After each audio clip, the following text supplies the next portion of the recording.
استنى لا ما تقلقش. هتوقع 18000 على الارض. عسل تقيل جدا تقيل. في كيلو عسل عندهم حق الكيلو 18000 درهم اماراتي.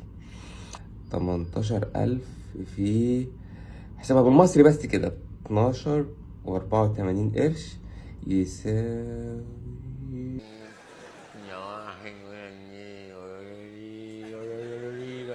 يا نهار ازرق، يعني انا اشتغل عندكم 140 سنه يا خراب. طبعا ايه، انا قررت اساسا بعد المبلغ ده اروح اشوف العسل، بس انا عايز اروح اشوف العسل مش عايز ادوقه، انا عايز اشوفه لو سمحت. ايوه في محل هنا في مول دبي قالوا لي اسمه كاسابونس، فين؟ كاسابونس قدام شويه على الشمال. كاسابونس ولا كاسابونس؟ كاسابونس ايوه كاسابونس؟ هو ده قدام على الشمال. شكرا. هو ده العسل بالدهب؟ العسل ده العسل ده ممكن اشوفه؟ بس الدهب كله طالع فوق. ده العسل ده عسل اسمه ده عسل بجد؟ حضرمي كهوف.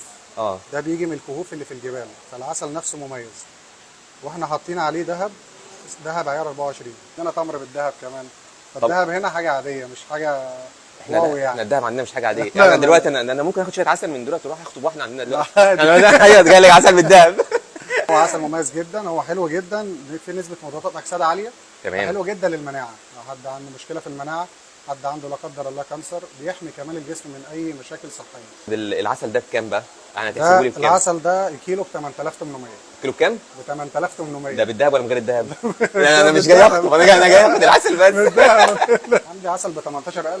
كام؟ 18. ده مع الطيران ولا تيجي الطيران عليا وعليكم صح؟ ده عسل في اي بي من الكهوف برضه. ده بيجي لنا منه في السنه 10 كيلو. 18000؟ 18000 ليه؟ كل سنه بيجي لنا 10 كيلو. ليه طعمه ايه ده؟ وريني كده ايه ال 18000 دول؟ استنى لا ما تقلقش. هتوقع 18000 على الارض. عسل تقيل إيه ده؟ جدا تقيل ما تقلقش. ايه ده يا عم؟ ده منظر يا عم ولا ايه ده يا عم؟ ده عسل ولا انتوا دهنين اللي بتاع من بره ولا ايه؟ عسل طبيعي 100%. تقيل ما تخافش. ده عسل، ده عسل بجد. ده انا عسل فكرته دهان. المعلقه من نوع العسل ده ب 50 معلقه من اي نوع عسل تاني. طب ثانيه واحده بس، المعلقه دي فيها كام الف؟ دي ب 50 معلقه من اي نوع عسل تاني. فيها كام الف؟ دي عامله كام دلوقتي؟ يعني 1000 ولا 1000 عليا 900، مين يشتري 900؟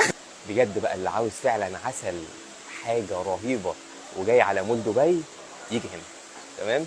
ويقابل بقى الشخص الجميل ده وهيعمل معاه الواجب. انا عاوز بقى علبه، بس عايز علبه صغيره لان انا معيش 18000 دلوقتي، فاديني علبه على قدي بقى ام 1000 مش عايز هديك 18. علبه حلوه ربع كيلو. تكفي معاك فتره طويله. ممكن تقعد معايا قد ايه كده؟ الصبح كل يوم معلقه صغيره هتفيد كل يوم معلقه زي دي؟ هتفرق معاك في المناعه جدا وهتحميك من اي امراض في جسمك. تمام حبيبي حبيبي. اشكرك ونشوفك ان شاء الله مره ثانيه. ربنا يحفظك، ربنا يحفظك يا رب. ان شاء الله المره الجايه تاخد الكيلو كله بقى. اخد ايه؟ الكيلو كله. لا ده انا اطلقها احسن يا عم. حبيبي السلام عليكم، شرف ليا. السلام عليكم، السلام عليكم.